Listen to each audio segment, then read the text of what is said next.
하나님을 경외하며 말씀을 소중히 여기는 여러분, 오늘도 그 마음에 하나님께서 복을 내려주시고 삶의 형통케 되는 은총을 베풀어 주실 줄 믿습니다.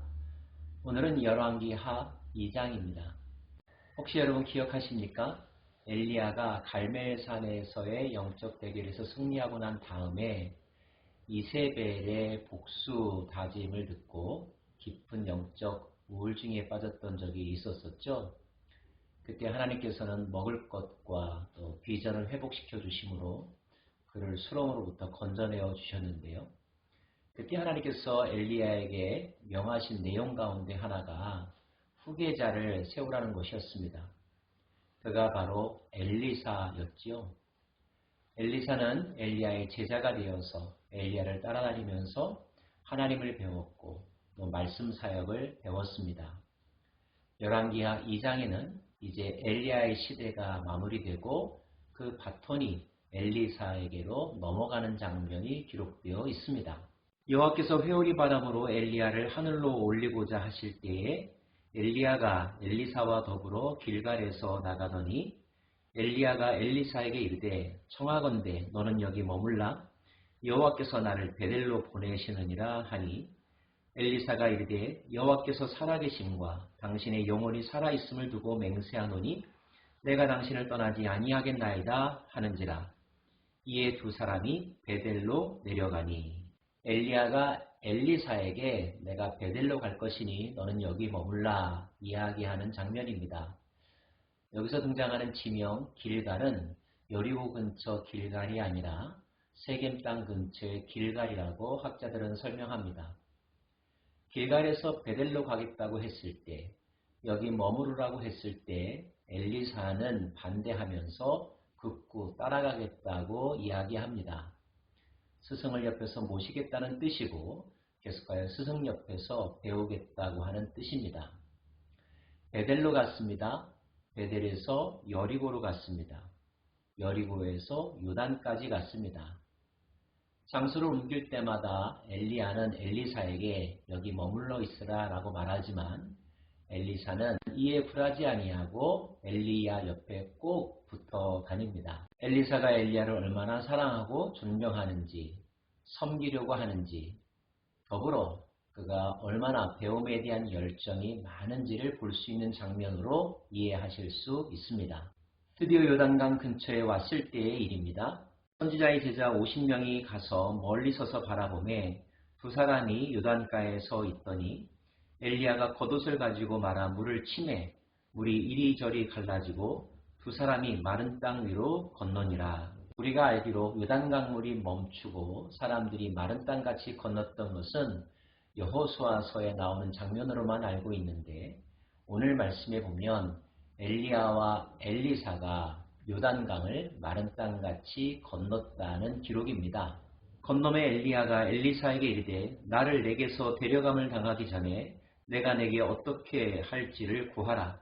엘리사가 이르되 당신의 성령이 하시는 역사가 갑절이나 내게 있게 하소서 하는지라. 엘리야가 자신의 마지막을 예상하면서 너에게 무엇을 해주랴 묻죠? 여러분이라면 무엇을 요청하시겠습니까? 솔로몬은 지혜를 구했었죠?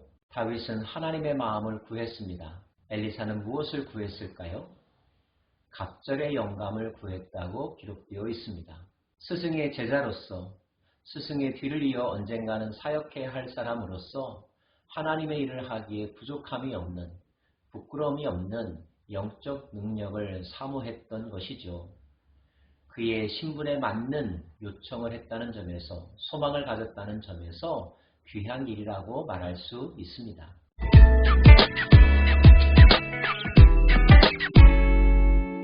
이르되 내가 어려운 일을 구하는도다. 그러나 나를 내게서 데려가시는 것을 내가 보면 그 일이 내게 이루어지려니와 그렇지 아니하면 이루어지지 아니하리라 하고 두 사람이 길을 가며 말하더니 불수레와 불말들이 두 사람을 갈라놓고 엘리야가 회오리 바람으로 하늘로 올라가더라. 엘리사가 보고 소리 지르되 내 아버지여 내 아버지여 이스라엘의 병거와 그 마병이여 하더니 다시 보이지 아니하는지라.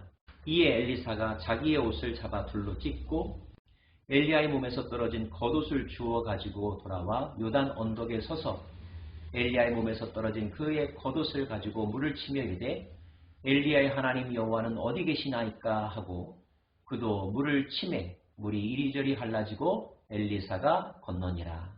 엘리사 앞에서 놀라운 일이 일어났습니다. 불수레와 불말이 엘리야와 엘리사 사이를 갈라놓았고 회오리 바람이 엘리야를 데리고 갔습니다. 승천하는 모습을 보게 된 것입니다. 성경에서 죽지 않고 하나님 곁으로 간 사람으로 에녹을 들고 있죠. 엘리야도 그 대열에 합류하게 된 것입니다. 이 놀라운 영적 광경이 엘리사에게 얼마나 경이롭고 또 충격적이었을까요? 한편으로는 안타까워하면서 엘리야를 존경하는 목소리를 높입니다.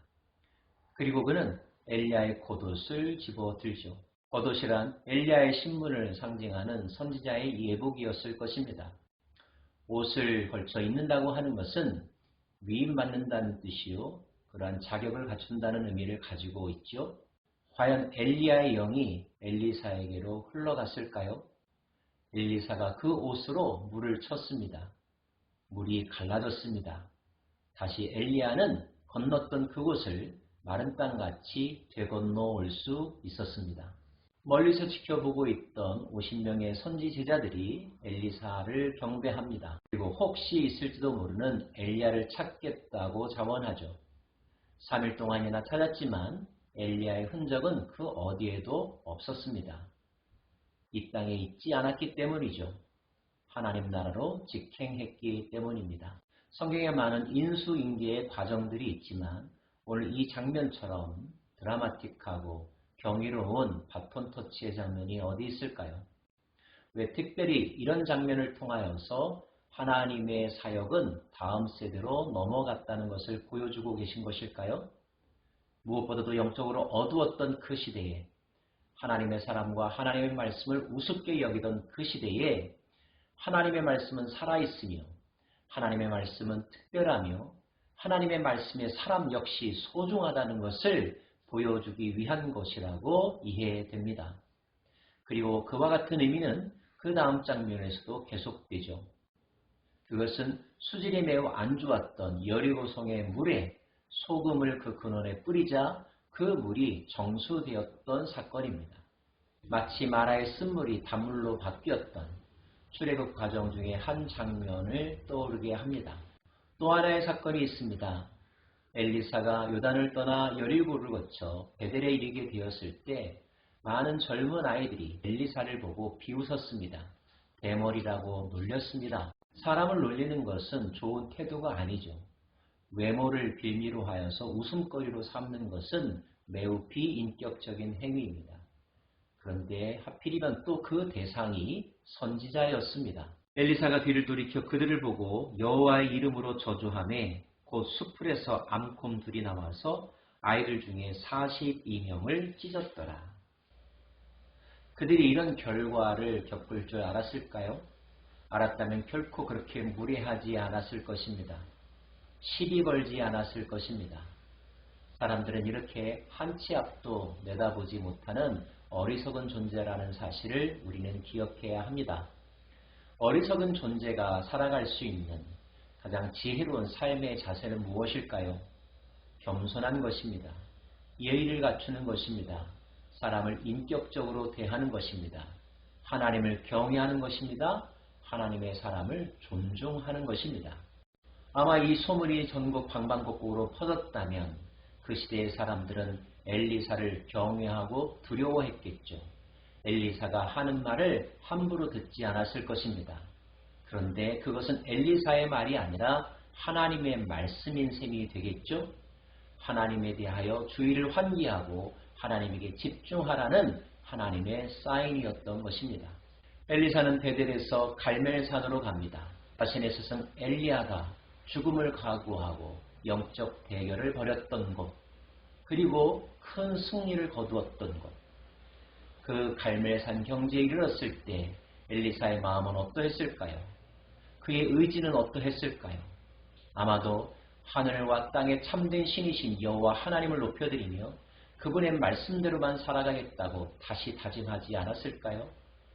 자신에게 많은 어려움이 온다 할지라도 자신의 스승 엘리야처럼 오직 하나님의 말씀만을 대언하겠다고 다시 한번 다짐하지 않았을까요?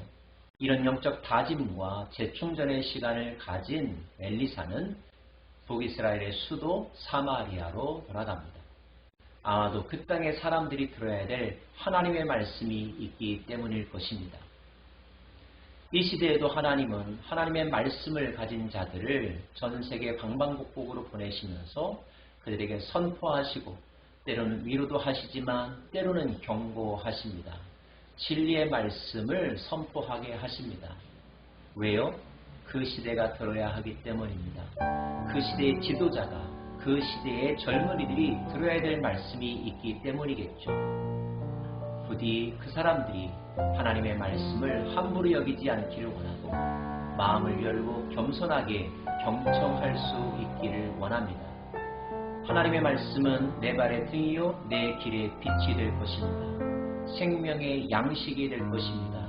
미래를 알지 못하여 어둠 가운데 방황하고 두려워하는 많은 세대들에게 갈 길을 밝히 보여주시는 등불이 될 것입니다. 이렇게 하나님의 말씀을 듣는 사람이길 원하며 하나님의 말씀을 비추는 사람으로 살아가는 저와 여러분 되기를 또한 간절히 소망합니다. 기도하겠습니다.